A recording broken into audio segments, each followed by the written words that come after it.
and I was turning them down. I didn't turn anything down. Here's Mark. Did Mark get booted out there? Must There he is. Yeah, that's strange. Mark, you were in and then you were I out. fell out. Sorry. Yeah, it happens. Climb back in again. It happens. It Up the happens. rope ladder. Mark, I thought you would have been at the Digital Print Awards today. Yeah, I couldn't blag a ticket off anyone. Yeah. Alice got one and Andy Kent got one, but I was back of the queue. So. Dylan, how are you? I'm doing well. Oh, I went to go on earlier today. I was like, what's going on? Well, the meeting hasn't started. What's gone horribly wrong? And then I learned about British daylight savings time. I said those crazy Brits changing their daylight savings time a week earlier than the US. Yeah, you're a week late. It's actually the whole of Europe, Dylan. It's not just the Brits. Yeah. So crazy Brits. I'll give you that one. It gives us jet lag. We feel like we've been on holiday now. Yeah. I think this is the first time I actually got to the right time when the clocks changed, because I thought it was the other way. I thought the meeting was at 9:30 the last time that it changed. And let's just say I don't do well with time zones. Spring forward, was it spring forward, fall back? Fall back. Yeah. Easy way to remember. But anyway, although Well, I alternate. Well, no, that part I knew, but you guys moved your clocks. And so when I was doing the math and I didn't know if 5 became 4 or 5 became 6. And I thought 5 became 6. there's a thing called the interweb that tells you all the answers. Yeah, I know. So I just Google it, just Google it. So everybody, sorry, Rick, you were just going to say something there before we start. I was just going to say, I alternate between 2 different time zones in alternate weeks. I can't tell you how many doctor's appointments I've showed up to an hour late because I put the calendar entry in when I was in the time zone. Yeah, I do that anyway without the Drives me crazy. Fall back and spring forward. So there's reduced number today because of the print awards over here. So Lucy, Elizabeth are all absolutely shit-faced now. At awards, started off really glamorous, and I'm sure they're just in bits now. All the daytime. Why don't we just talk about Lucy and Jean? Lucy and Elizabeth. I don't know where Lucy and Elizabeth. But yeah, today we're going to have a chat about ethics, and it's really over towards Warren. So Warren, fuck that. Who has ethics anymore? Nobody. We have to have ethics. We have to have ethics. Otherwise, who are we? We're not civilized. Otherwise, we'd be like the Conservative Party. I can tell you a good reason Absolument. to use ethics. Yeah, why? Well, right now there's a big strike happening in the US with John Deere. And now that we're at the start of November, if that strike doesn't get sorted out, it cause huge repercussions for the farming industry in the 2 years. Because they're not going to be putting together quality tractors and farming equipment. And if it goes wrong, then that's a huge cut to food production. So ethics comes in here because John Deere needs to do the ethical thing and negotiate reasonable contracts with the union, because right now they're trying to get other workers to break the strike. People who aren't qualified to do these jobs break the strike. How do you know those other people aren't qualified to do the work that break the strike? That's the union talking. I don't think there's room for you on this call, Dylan. Okay, I'll see myself out. Thanks, Warren. Anyway, they can buy JCBs from us. We'll sell them JCBs from over here, and everything will be fine.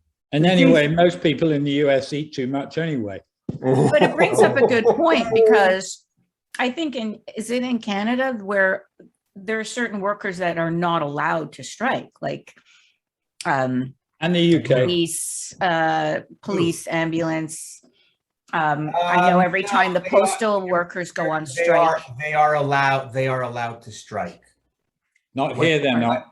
What usually happens, though, is the union, if you're talking about Canada Post, the union and the government get together and then they do some necessity things, they call it, right? Work to rule. We do work to rule. Not even work to rule, but there's certain subscriptions. Are you on drugs, Chris? Of course. There's a share, right? There's certain rules of like the ambulance drivers, I remember they went on strike once. Like if you call, you better say you can't breathe. Broken leg, they're taking their time. Right. I mean, when I say ethics in our industry, I'll give you an example of what just happened. I referred a customer to a trade printer that I knew, gave him a job, and the trade printer ended up calling his other customer who did work for the same account. That customer called their customer and told them, you gave a job to someone who's working in the same place I'm doing my work. Right? That's bad ethics. The trade shop, number one rule is confidentiality. They're like a law firm, right? And then my customer called me up and said, what kind of fucking guy did you give me? And I'm thinking like, oh my God, now it's reflecting bad on me. So I called up and I actually tagged the guy to join this chat today, the trade printer, but I guess he chickened out. But I'm not finished with him yet. And I called him up and I just said to him, Jack, it's not his real name because he's not a bad guy, but I said, Jack, what were you thinking? Why didn't you call me first? And he goes, well, the other customers gave me a $65,000 order. I said, well, how many orders do you think you're going to get when I start to publicize that you, the trade printer, just did this? I said, you're going to go out of business soon. But we have a lot of that where the paper salesman is telling the other company what the other company's buying. And it happens all the time in business networking. I went to the Crown Pub get together and Chris Jordan told me about some guy who we might have recruited. And obviously you heard that from somebody else who heard it from somebody else. It just happens, doesn't it? And that's going to happen to a certain extent. I talk to the paper reps to find out who's got what kit and what they're running, and you won't keep that a secret. Yeah. Very little. Very little is kept a secret. You're talking about equipment I get, but I'm talking customers, I'm talking proprietary stuff, right? Yeah, you got a point there. We know the paper companies, the bindery houses that work for printers, you shouldn't be allowed to walk in the back. If they want you to proof something, they should be bringing the proof out to the proofing room, not where you walk through and you got your phone and you're able to see on their worksheets on the side of skids who the customer is. You see what the end user is. I mean, I never called anyone like that, but let me tell you, walking through a bindery house, my head's spinning. I'm just too lazy after to pick up the phone, so they win. But,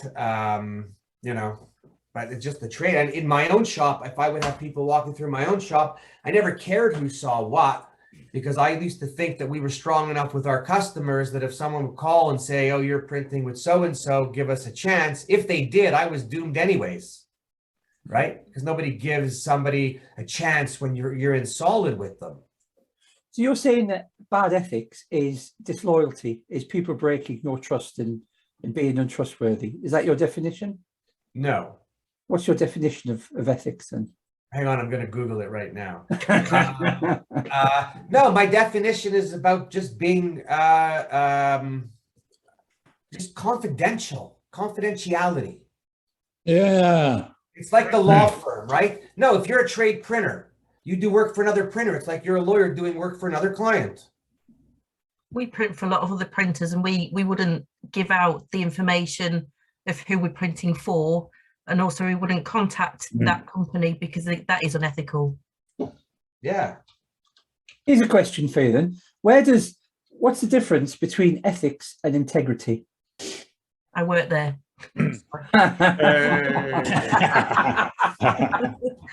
Okay, bar Joel, right? What's the difference between ethics and integrity?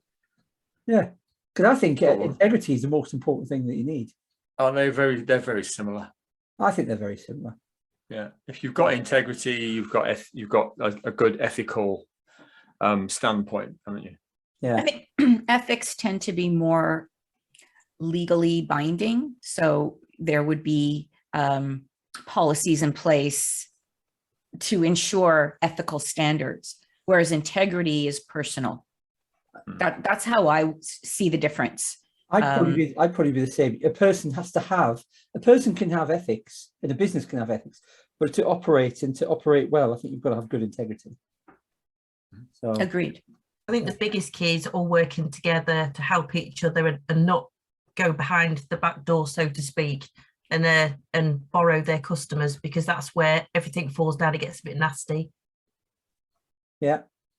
I had a sales manager at a paper company who come to me once and want to do business, and he said, you know, if we could do some business, I'll let you know what's going on at Bombardier. And I say to him, well, isn't Paragraph servicing Bombardier? Because we all tend to know who some of the big customers deal with. And he's like, yeah, but that's okay. I said, what do you mean it's okay? I thought Paragraph's your customer, right? Sales manager of a paper company's short selling his other customer who's doing good business with that customer to make, and I'm like, dude, that's not how we do business. Besides, going to Bombardier after, I knew I didn't stand a chance because the other guys signed up. But even mentioning the other printer's name to me is wrong. Paper merchants don't have a great name, do they? They always seem to come into conversation on the negative side.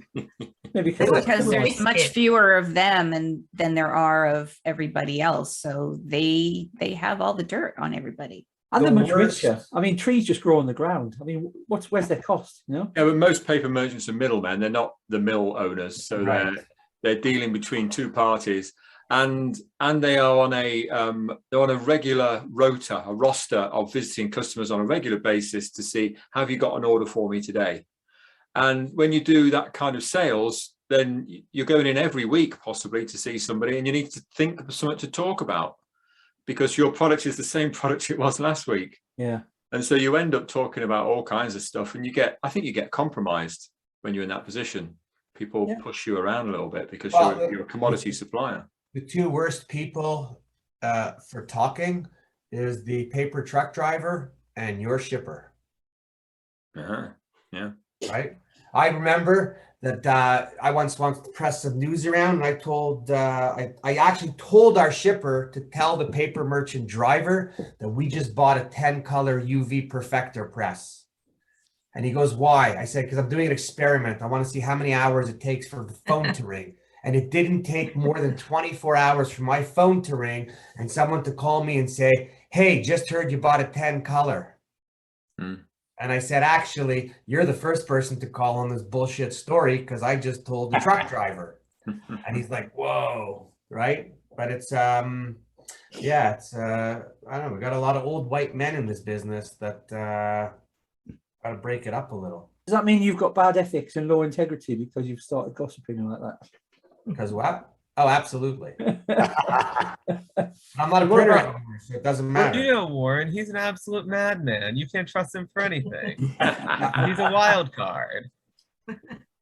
Paul, what does ethics mean to you? Yeah, I want Paul Stead to come in on this one. Yeah, come on, Paul. Right, so two different examples. We'll deal with I like to kick the OEMs, but it's not about the OEMs, it's about the way some I think you like to kick everything and everyone, personally. And then I'll kick a customer, so yes, you're probably right. I had we deal with lots of OEMs, which some of you know, some of you don't. And one of the sales business development managers from one of them phoned me up and he said, listen, one of our guys is competing against all right. The guy from Connor Caminol to phone me and said, one of our guys is competing against a Ricoh and he's up against a 9200. Can you help us out and tell us what the price of the 9200 is? And I said to him, yeah, sure, no doubt, no problem, happy to do it. But when the guy from Ricoh phones me up, are you happy for me to tell him your pricing too? He said, no, you can't do that. I said, but you want me to tell you theirs, but I can't show. I said, where's your integrity?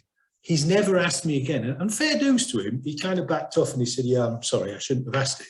And he did email me and said, look, I appreciate that was the wrong thing to do, but pleased with your reaction. Now, the reaction I gave him was the most honest one I could have done, because had I told him, I would have made myself as untrustworthy as him for asking. So I'd have compromised myself far more than him. So I stopped that one. The other one is a customer one. I have one particular customer he's a really nice guy, but he is such a sneaky bastard. And prior to selling him his most recent machine, he said to me, any chance I could go and see this in action in a couple of other customers? I said, well, I'll phone a few up and see. I said, what is it you want to see? And he had pretty specific requirements. So I phoned a few and got him lined up with 3 visits, painful.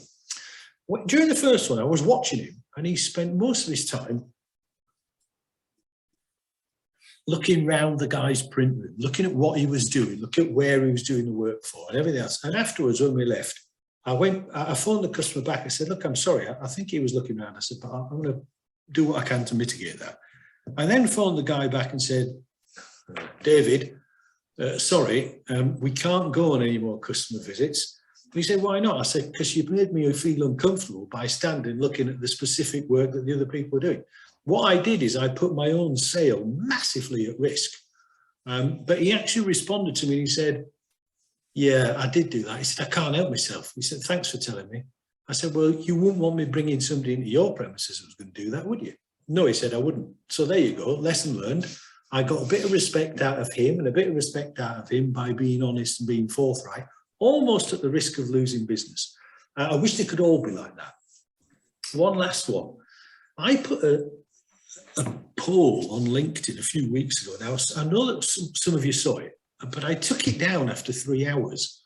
And the poll said, as you know, we deal with multiple manufacturers. Some of them behave well, some are just completely loathsome. Take your pick out of these 4 as to which you think are the most vile of all of them. And I put Canon, Konica, Ricoh, Xerox. After 3 hours, it had hit 4,000 views. The States were waking up and it was going ballistic. And there were people ping, ping, ping, ping, ping. And I thought, I've got to take it down. So I took it down straight away because that had the makings of getting me in big trouble. I did wonder about what on earth you were doing. Does that mean that you've got a lack of integrity for doing that? I don't mind you doing it. But No, that's not a lack of integrity. It's a poor judgment, possibly. Yes. Why?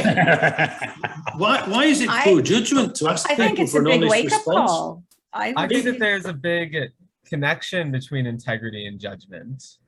Like I think that you need this sort of the judgment and the introspection to be able to realize that you're doing, or to be aware of what you're doing, to be able to say, am I doing something that's right? Am I acting with integrity? So if you're not, you can correct it, because a big part of not having integrity is not being able to realize you're doing things that aren't proper and not being able to correct it. Yeah, I understand your viewpoint, Dylan, but no, let me be clear. I was deliberately provoking it. Which is all right. Yeah, that's all right. I mean, yeah, Dylan, we've got that series that you've had for a while over there, Impeachment American Crime Story. And you think, was Bill Clinton just had no bad ethics, or was he just have poor judgment? No, that was her fault. What's wrong with you? He was just trying to sell cigars. He was sponsored by selling cigars. The only mistake he made was like he should have kept the dress, and then they'd have no evidence. But he didn't do anything wrong. What? He didn't do anything wrong. He's the president. Anyway, he should be allowed to have sex in the Oval Office. It's a perk. Should have sold knee pads. Perhaps he's encouraged. So going back to the story, Paul, I would hesitate to call you a glorified photocopier salesman, because you're far more than that. And I've done the same thing. But when it comes to high pressure sales techniques, we've all seen those from the OEMs. You know, special offer. If you don't take this offer this week, I won't offer you it anymore. And then 2 weeks later, they come back with an even better offer. Yeah. What's the borderline there between ethics and just high pressure sales? That's just shit behaviour, isn't it? And what staggers me is that customers still fall for it. Yeah. They still fall for it. How thick are some people? And that's why they keep doing. Listen, the other day I saw Mimaki, the large firm, they put out something that said they're offering discounts to everybody. Yeah. And I meant to do a write-up on LinkedIn saying, how could you be offering discounts? You must be in real trouble, because the whole world, the price is going up for supply and demand. My view on that, Mark, when those you must take it by now offers come about, and this is even when I'm buying things at home, if somebody says to me, end of quarter, you've got to order it now, we've got to have it delivered by Christmas. That's my cue to turn the price even lower to the point at which they refuse to do it. and customers they should just get a little bit more aggressive with the salespeople, because the salespeople are bloody awful, and I'm one of them. So hey, hands up, nasty, horrible copy of salesman. Now you're not like the rest. So a friend of mine who was in the pub a while ago, Dr. Simon Biltcliffe, runs a successful print management company here in the UK. You might remember him. He's got a beard. He looks a bit scruffy, but he's a good bloke, and he's just running for mayor of Yorkshire. Yes, South Yorkshire. South Yorkshire. He wouldn't get in for West Yorkshire. Look, Yorkshire's just one place that the North East hasn't conquered yet, so it's fine. Anyway, so Simon, I think he always operates with good ethics, and puts something back into society, but also with good integrity. A few years ago, he got really pissed off with the way that print management was in the UK. So he published all the credit reports on all the competing print management companies on his website to show how his credit rating rated against everyone else. And he was slandered, he was slated because they said, well, that was unethical to do that in business. You know, you're highlighting the weakness of your competitor and you don't know the circumstances. But he is a guy with a lot of integrity. So, you know, where do you think he stands? Is that something to be done? I mean, it was people were threatening with lawsuits for doing it, but, you know, he highlighted the fact that a lot of the big companies out there work on a weak and fragile business model. So it's information in the public domain, isn't it? It is, yeah. It was all in the public domain. He decided to put it on his website. So Yeah, and that's fine. yeah. Yeah, if it's public domain, Interesting. Markets do it all the time, though, don't they? Yeah, they do. And the magazines do it all the time as well. Yeah. So they make reference to it. But, you know, he's a guy with strong integrity who apparently on the face of it, did something that was unethical. So I see a lot of people, salespeople, blatantly lying to customers, and I can't actually decide if they're lying or if they just don't know their products. So I'll hear one from a company that may begin with the letter X, for example. Say, here's a simple, really easy one, and they're saying it takes an hour and a half to change a 5th colour compartment on a recall. Well, it doesn't. I've seen it and I've done it. It takes about 12 minutes. But the guys from Xerox are still out there telling people that it takes over an hour. And yet it takes 20 minutes to change it on an Iridesc. No, it doesn't. It takes longer than that. It takes 5 days on an Iridesc because they don't ever have any parts to change it with. And the problem with it is they are blatant lies, or are they misinformation put about by marketing managers who don't know their competition? And all it does is when I find I'm up against one of them, I just poke the little nodule and say, you know, ask them to evidence that, because that doesn't sound right to me. And it destroys their own integrity by lying. But the problem is, you can't always get to the bottom of the lie to be able to identify it. And we should out them. We shouldn't be. I started not saying names. We shouldn't not be saying names. We should be telling the bloody truth, crying out loud. Yeah. And if it gets me in Chris trouble, Rocky at Vinyl Bomb that did the thing before. I just told you his name. you should always call out. You should always call out a lie. I think you should always call out a lie. But Neil, we work with some people who've got a lack of integrity and a lack of ethics, don't we? And what do you do about it?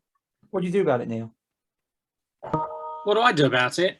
I have to be honest, I have to just let it roll across my shoulders and not be pulled into it.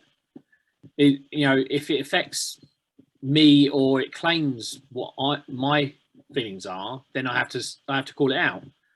But a lot of the time, I see, you know, big companies lying to their clients or completely talking rubbish, and sometimes about our solution, that I have to make a decision whether to step in or to walk away.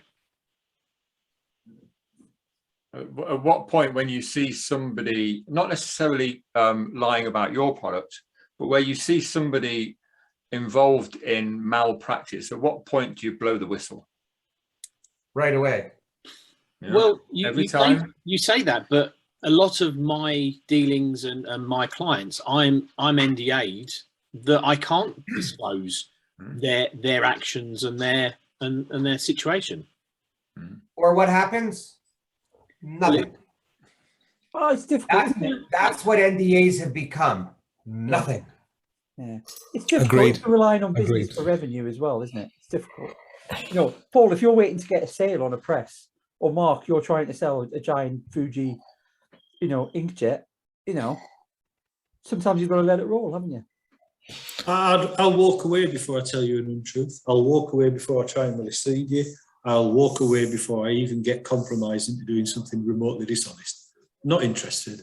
I've been doing this too long to have somebody come back to me and say, you lied to me. Not going to happen. Yeah. No, it's not worth it. Yeah, can I ask a question, right? Is there a commercial negative result that comes out from companies, primarily companies, businesses, that behave either without integrity or unethically, right? And I mean, looking outside of the print industry, right? We still buy from Starbucks, we still buy from Amazon, Facebook. Obviously, I don't need to start with that. We'll be here all day. Apple, Nike. There's all of these companies who are clearly behaving what most people would consider to be unethically.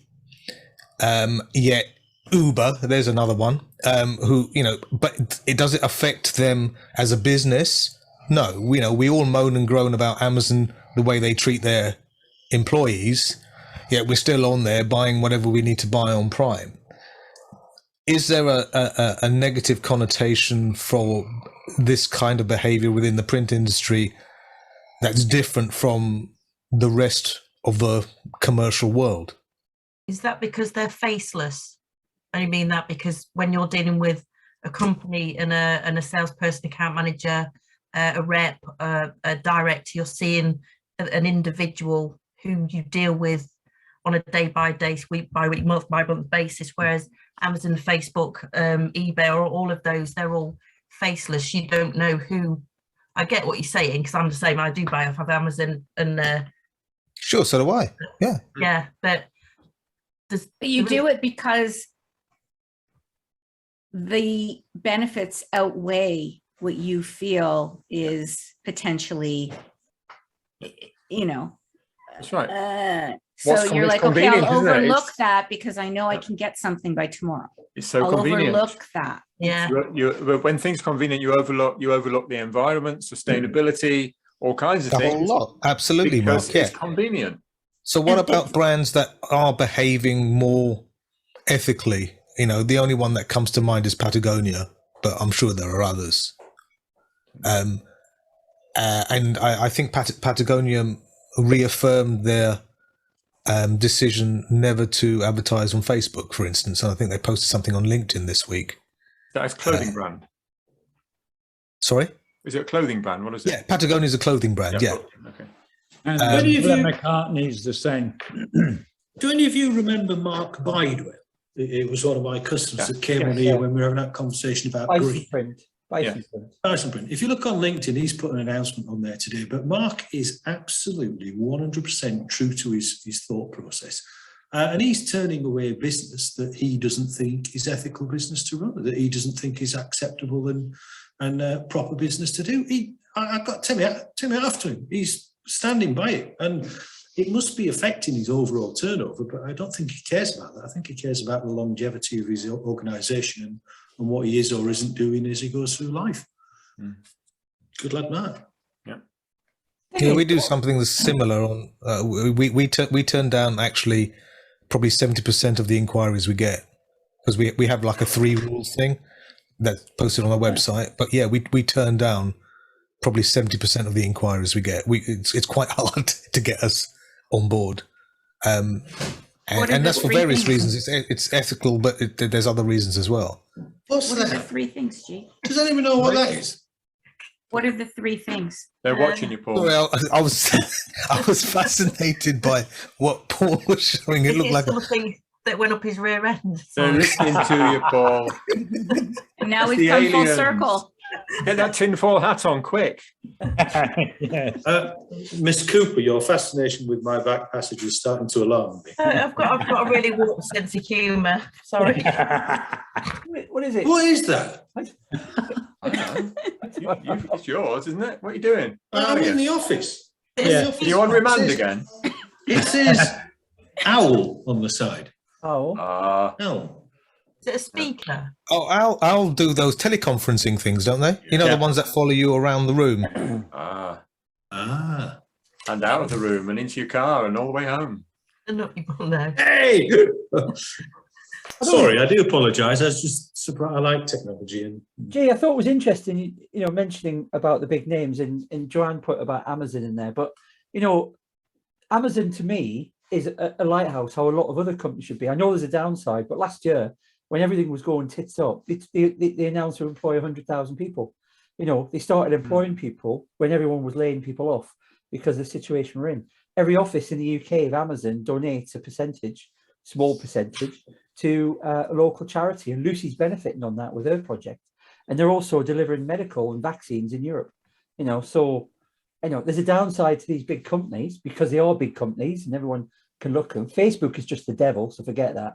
But there's a downside to the big companies, but also there's an upside to a lot of them as well. I'm sure iPhone. But Kelvin, it's a drop in the ocean compared to the amount of corporation tax they should be spending, which I they're agree not. with that. I agree with that. But then the EU has allowed them not to pay corporation tax. Oh, it's an EU thing, is it? No. But Ireland allowed. Ireland. How did it become an EU thing all of a sudden? Ireland is allowed. Turn 2 pages at once. Because Ireland has allowed those companies to reside in Ireland without paying the basic tax the company should pay. And that's Ireland have a corporation tax rate of 14%. Yeah, to be sure. They didn't claim the tax. That's nothing to do with the EU. That's Ireland setting their tax rates. They owe the EU 15 billion euros that they don't have to pay back.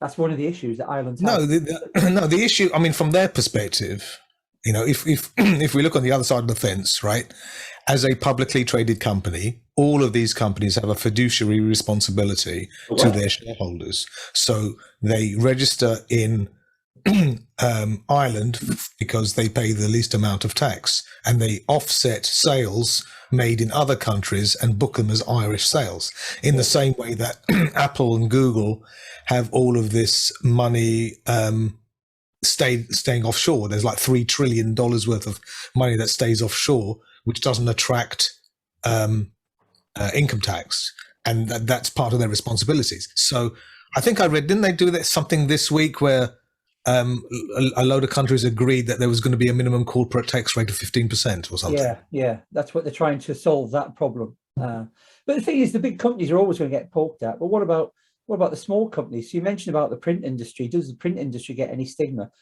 Not really. I don't think any of the OEMs get any stigma. We still buy their stuff. We still buy iPhones, even though they're made by 4-year-old children in China. So why should the print industry suffer as well? Is that right? Is it wrong? Maybe they should. At the end of the day, we've all got to make some money to feed our kids, haven't we? So go on, Joanne. So when I worked at Avanti, it was I always found it really interesting because when I started there, Ricoh had, I believe, a 30% share of them at the time. And they were still partnered with Xerox, Konica Minolta, Canon. I can't remember the others. Yep. And it always was a little bit odd to me because they're basically partially owned by the competitor to all of these companies. And there were customers that would often ask, what happens if they're a Xerox shop and they say, well, what if Ricoh buys you? What does that do to our relationship? These were conversations that came up quite frequently. And as the person who was responsible for their communications, it was a very interesting dance whenever that had to come to light. Fast forward to when the acquisition actually happened, they were still channel partners with Xerox and I think even AGFA or whoever. And I don't even know today. I don't think so. Today, I think it's all 100% Ricoh.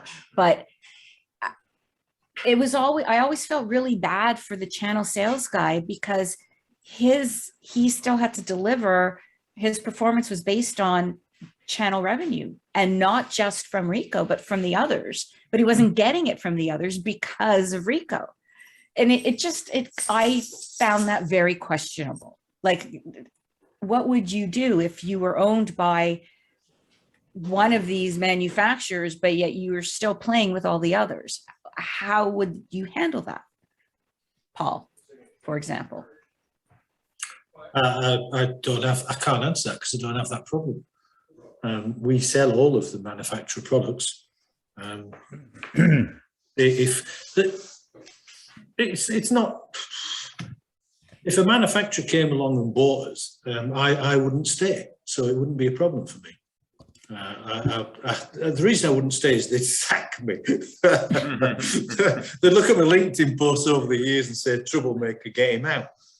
So it's not, I do feel for people that are in that situation. And Apogee were a big recourse supplier. They were bought by HP, and over the years their process has changed, but they've also got rid of all the bad salespeople too. So maybe it's more evolution than revolution, but for me it won't be a problem, because I wouldn't, if an OEM bought ASL, I'd be off. Calvin, what about you? What if you had a bid to purchase VPress from one of the larger players that we've mentioned today? How would that impact? So we're 21 years old in February, and so we've been going quite a while, and it's always been a concern for us, because if we put ink on paper, then we are being unethical, because we manage thousands of print jobs, thousands of customers, brands around the world. We manage print jobs going to thousands of printers. So we've got to be very careful. If one of the manufacturers came and purchased us, we probably wouldn't be that enthused about it. It has happened. It's happened a couple of times. And, you know, you always have the conversation. Of course we will, because we want to partner with you. Of course we will. You know, we want to get that work from you. But would we? Probably not. Another 10 years might be a different conversation. But, you know, myself and Neil especially, we work with some really big brands, and those brands have to have an option to buy us if anybody else tries to get involved. So I think we've got about 10 options to buy us, you know, if somebody made an offer for us. But, you know, it would be unethical for me to be selling you or your customers marketing on an online system, and then, you know, to then be saying, well, letting somebody else know how much that's going to cost to print it, because you're selling the presses it goes to. You can't join those kind of dots together. That is lack of integrity and unethical. So, you know, we've resisted the temptation of putting ink on paper, and that's made us independent. But it's been wrong. Does it cost you much? Does it cost you much personally? What, to not put ink on paper, to have those kind of ethics? I think it costs us financially. We've been offered some nice contracts. Why don't you just do the print? Here's £500,000 worth of print. You know, why don't you just do the print? But it's not in our psyche. In the long term, it wouldn't work, though, would it?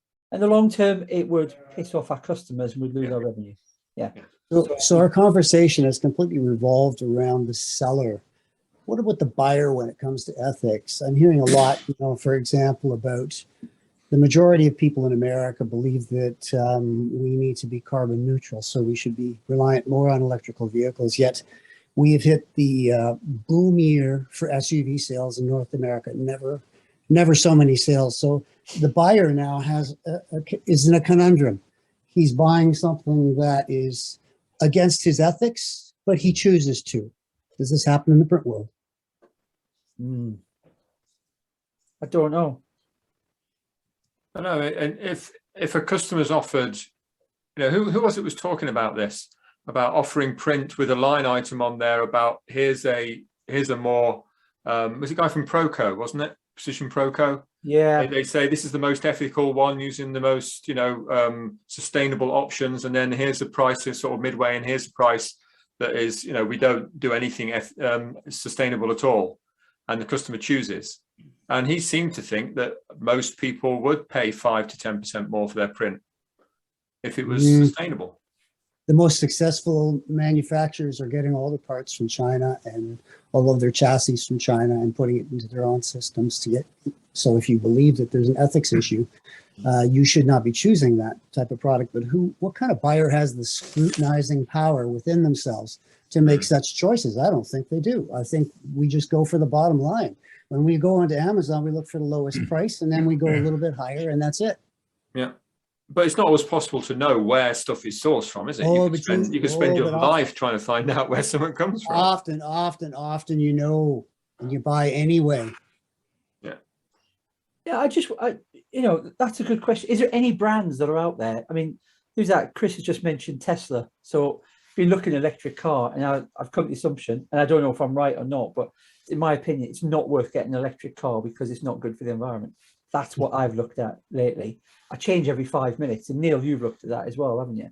It's just not good, a good environmental sense, even though there's loads of. So you're a scrutinizing buyer, which is good. Yeah, but there's but how do we know? Is there any brand out there that actually is 100% ethical? I mean, you say Stella McCartney. I think that the question is, who are you going to trust? So do you use your scrutinizing powers to actually evaluate rationally, or is it simply by your pocketbook?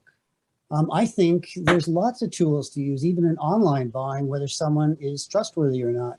In the same way we would choose to whether to trust a salesperson or not, we usually pick the best guy. Maybe Paul Stead would be my choice, but maybe not if he did something bad, and I wouldn't buy from him anymore. We have the same kind of ability to do it with online sales, and in all ways, I think we underestimate our ability to understand. Yeah, I think. Yeah. Probably, yeah, I think I you're agree. probably- yeah, I agree with that. Sorry, it's quiet. Did I say there a something lose wrong? Warren? I was going to say, is there a big myth still, though, like Calvin said, that there's the pros and cons between petrol, diesel and electric vehicles, where we've been slated for years in the print industry because we're unethical and we're against the environment and we're killing trees. But in fact, everything we're using here, lights, the computers, the phones, we're probably taking more from the environment than some paper and the presses. I put a video on LinkedIn about that express thing today, Joe. No, A short video about the comparisons between paper usage and power. Yeah. I was Isn't- following is- I followed a aren't- vehicle aren't this morning. It attitudes- said powered by propane, clean natural gas, it said. I read an article yesterday in the newspaper that said that natural gas is as guilty as all the others in their emissions of methane. So, man, it's hard to know. Even if cows dirty, if we're going on gases, sorry, my warped brain again. But cows, there we go against the environment when Yeah. they let Stop eating beef, Methane's stop more drinking dangerous milk. than CO2. No more milk. Rick, No more sorry, you milk. were going to say something, Rick. Well, I was curious because I've been sensing last year or so that attitudes about paper are turning around a little bit. That paper. I mean, it's overforestation is a problem, but moderation paper is quite sustainable. I mean, I know there are environmental issues with the processing of it and the pulping and all that, but it's. I mean, we sell a lot of vinyl, and I mean that worries me a little bit, just because I think relative to paper, there are environmental issues about vinyl. there was something as well about recycling, that it's down to the consumer to recycle properly, whether it's recyclable or not, to make sure it goes down the right stream. I don't know if that's what you're saying. I probably got it all wrong, but that's another thing is speaking to people in the polythene industry. They said that everything's recyclable. It just depends where it goes. Plastic's not recyclable. Some plastics aren't recyclable. Aren't. Winters make a very good substrate that is made from recycled plastic bottles, and you can print onto it. Winters. It's not cheap, but hey, there you go. I had a chat this morning with one of our customers, and they're talking about wooden business cards. Wooden business cards are actually, if they get the mix wrong, it looks like plastic and people won't use them, but the actual wood ones are printing wooden business cards. So, but it all goes back to your personal values as well. And again, this goes back to, we were talking about, ethics versus, I don't even remember what it was at the beginning, but integrity. Yes, thank you. Lost integrity. But so, for example, I got this tumbler. Some of you may have seen it. It says print. I got it from the APT. I use it all the time. It's a Yeti tumbler, and Yeti is this like huge brand in drinkware, and it's all designed, developed in Texas or rugged, and you get it. The inserts proudly Texas or proudly American, and then you look on the bottom and you realize the small print really says designed and developed in America, made in China. Yeah. And they charge, and they're not cheap. Like you're talking $30-$40 each because they're focused on this whole made in America. So if that's what you value. And again, somebody was mentioning, you know, we have to be careful, marketers have to be careful. You can't say made in America. So they say designed in America or developed in America. So, but most people don't recognize that that's a subtle change in the wording from made. So they can get away with it. And Is that ethical? Is that ethical? And yet, here's one for your notepad, Joe. Ink Cups is an American company, and they make the fastest and some of the best processors for printing onto cylindrical things like glass and cups. Ink Cups. Write it down. Write it down. Ink. You know, write it down. Okay, ink cups. Okay. Ink Cups, yeah. Ryan Quinn, he's your BDM. I think everything is made in China now. I mean, it's just China's going to become the world's biggest economy in what, 6 years, 8 years, 10 years, or whatever. Be less than that. Less than that, yeah. So it's going to surpass America as being the #1 economy, and that will change the global dynamics of the world. Whether It's good or already bad. changing. Yeah, and whether it's good or bad, I don't know. I'm not clever enough to know that, but I heard on the news recently, I think it said that China is now the #1 carbon emitter in the world. Oh, that doesn't surprise me. And it was like, when did that happen? Because I mean, you knew it was ultimately going to happen, but it just seemed to happen a lot faster and a lot sooner than that. yeah. I mean, Trying to be PC here and not say anything about COVID. yeah. Well, I think the prediction is that China will be #1, India #2, and US #3 in about 4 years. And I think China's already #1 for GDP. So Nostradamus was right then.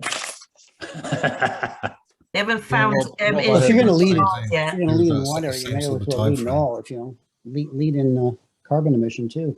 Sorry, G. What would you say? I was saying the 4 years that Rob was quoting was what I heard as well. But you know, if you take the amount of sovereign debt that China owns of the US, you could argue that they're already #1. Yeah, I think so. Yeah, crazy, but you know, what do the Chinese think about ethics and integrity? We don't even know. It's a different culture. So, yeah. So is ethics culturally based then? I don't know. it is. Absolutely, it is. Yes. well, it has to be. So we all agree on that. So how can we make decisions on the printing industry ethics if we're only talking about Western Europe or North America or whatever? Yeah. Well, it depends what our sphere of control is. We can control, you know, some people control just a very small world around them. Others have more influence and power. And the only thing we can control is what we actually do, right, Mark? I mean, if we're business owners, we can control our business, but we can't control our industry. No, I don't know. I think if you get enough business owners together, you can. You can influence. But you're always going to get the wastrels in any industry, right? Oh, yeah. But you can still, an industry can be influenced for good. Yeah. You can. We can make it. Until the shareholders get an opinion. That's there you the go. thing again. Then we're going to start talking about capitalism, and that capitalism demands constant growth. And if you're constantly wanting to grow and get more return for your shareholders, you're going to end up being unethical because you can't achieve it any other way. Totally agree. And it's also not sustainable. I mean, planetary. You can't keep growing. It's impossible to keep growing all the time without some major disaster. You know, it's another ethical conundrum because most of our RSPs, our retirement plans, are based on companies which are shareholders. If they fail, then we have no retirement. So then it's a conundrum. Yeah, that's what they've been talking at COP26 this week. Ethical investing. You know, should we shift our pensions to ethical funds? And take the risk of getting a lower return. Yeah. Only if they grow. Yeah, because do we really need that much money when we retire? It'd be nice to do lots of lovely things, but shouldn't we? Well, it's the whole thing about sharing wealth, isn't it? Yep. Across the world. Interesting. I was reading an article about that, and because there was announcements about the minimum wage here in Ontario being raised up to $15 an hour. And they're talking about, you know, it became that's not enough to live, even at $15 an hour, that puts you on the poverty line. And if you're, retired, and then the counter argument is, well, that's meant to be for high school students or students to supplement when they go to school. It's not meant for, grown ass adults to be working minimum wage jobs. But if that's all that's available, then shouldn't the responsibility of the government be to increase the wages? And it just becomes this constant vortex of who it's meant for versus who actually needs it and uses it, and where does that lie? That all falls into the same boat. And Joe, you talked about, or no, was it Joe who said capitalism? I mean, capitalism, socialism, it just seems really crazy what the shifts that are happening now. So the minimum wage here has just gone up to the equivalent of $17 an hour, your money. That's the minimum wage. It's just gone up. So, yeah. But so is the cost of living. Yeah. Sorry? So is the cost of living. Cost of living's just gone up more. Right. It's just gone up more. Luckily, Aldi's got a really good deal on buying French wine at the moment. So I've bought several cases. So yeah. But yeah. So isn't it unethical of Warren to start this Crown pub off and then leave? Yes. That's because he couldn't tell time. And then he goes, and then he pops it in the chat and he goes, by the way, I'm just off to a funeral. Yeah. An online funeral. An online funeral. Yeah. Yeah. I did a funeral last Friday, and we got a phone call from a church 2 days ago. They scooped up a collection that was in the tray that we had decided was going to go 50-50 between British Heart Foundation and dementia.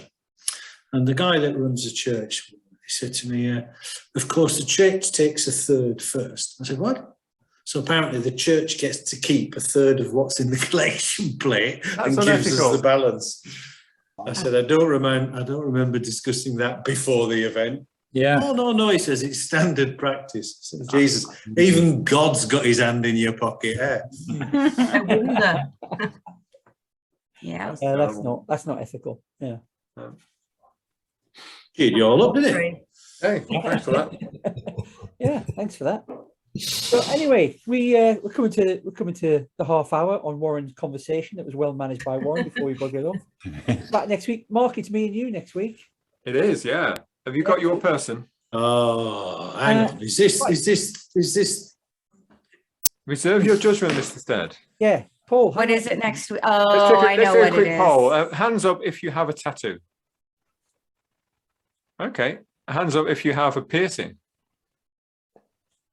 Okay. And Hands up if you'll show it to us. Do these things make you? Which one, the piercing or the tattoo? I can see Joe's when she raises her hand like that. Does that make you any? Does it make you any less professional? Are you any less able to carry out your business? But do you receive prejudice about that when people see it? They go, "Oh, hang on a minute." Do you get that? Does that happen? No, I suppose it's on your face, right? I've got exactly. If you've got a couple of My peers, piercings are just earrings. Mine are just good old fashioned earrings. Yeah.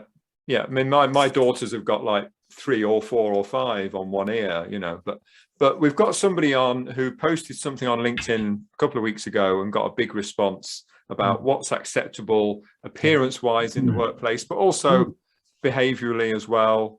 And about neurodiversity. So people with various, you might call them medical conditions, mental conditions, how are they accepted in the workplace? We're going to discuss the whole thing. But we're also, for balance, Kelvin's going to bring along a HR advisor who can talk about, what tends to happen in business or the kind of policies they might employ. So I might call them self-indulgent woke wankers that want to pull the socks up and get on. No, not at all. But No, it takes all kinds, Paul. Stop sitting on the fence, Paul. Bloody hell. It's not woke, not woke at all. I've actually had to say to someone who I employed that if his tattoos started to go above the neckline, he's going to have to find another job. Because I don't think having tattoos on the face is for the kind of corporate customers that we've got, where we still have to go back and put a shirt and tie on. I don't think that's acceptable in the business that I work in. And, there's certain things that, if someone's going to wear cut-off jeans and a crop top and have a boob hanging out and go to a corporate meeting, a business meeting, or at a charity or something like that. That's not right. That is unethical. That's not, and it's. I don't think you should attack Lucy when she's not here to defend herself. And Well, tell her what you said. And Elizabeth, yes. Listen, let me say in absolute honesty, I personally don't care whether you're black, white, male, female, anything else in between, tattoos or not. I actually don't care. I think I just like to be with people who are good at what they do. I agree with you, but I care up to a level. And when you've got to be professional, I think some people are very unprofessional. And if someone goes on a stag weekend, comes back, and Neil comes back and half his face is tattooed, we got a problem. We've got a problem with Kelvin, you just need a turtleneck dress code. Yeah. Yeah. It's been Really really high. difficult during the summer, Rob.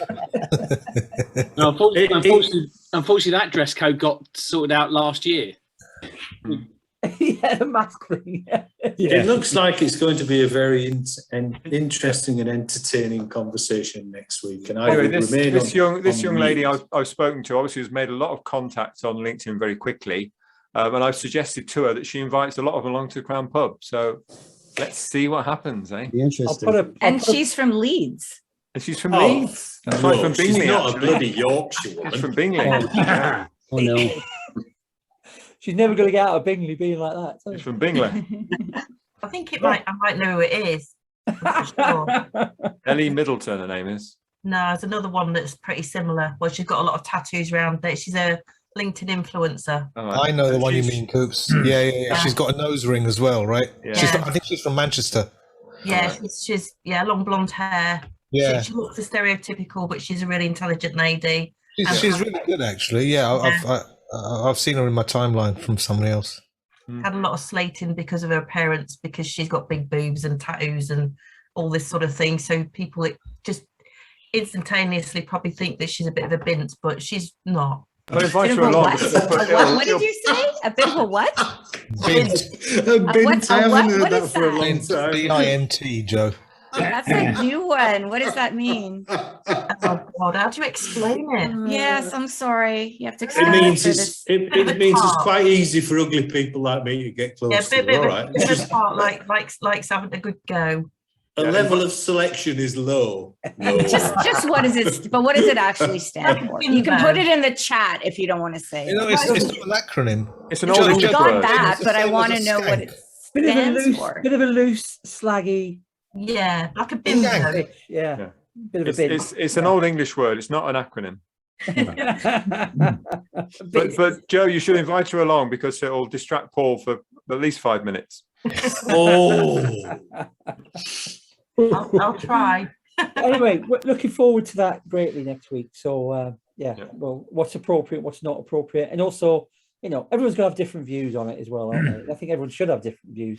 It's good when we have a conversation. So we've got that next week, and I'm looking forward to it. So everyone, great to see everyone. Everyone's okay. We're down this week because I think the Digital Awards and some of us managed to get tickets for it and went off to that in London, and they'll all be shit-faced now, but they'll have hangovers tomorrow, so there's an upside. There's all nearly wine o'clock, so you're fine. Yeah, we're okay now. A lot of them will be going home soon. That's too late at night for Elizabeth and Lucy. Everyone, great to see everyone. Take care. Follow us on LinkedIn. See you next week. Be safe. See you later. Thank you. Bye. Bye. Everybody. Bye. Bye. Bye. Bye. Bye.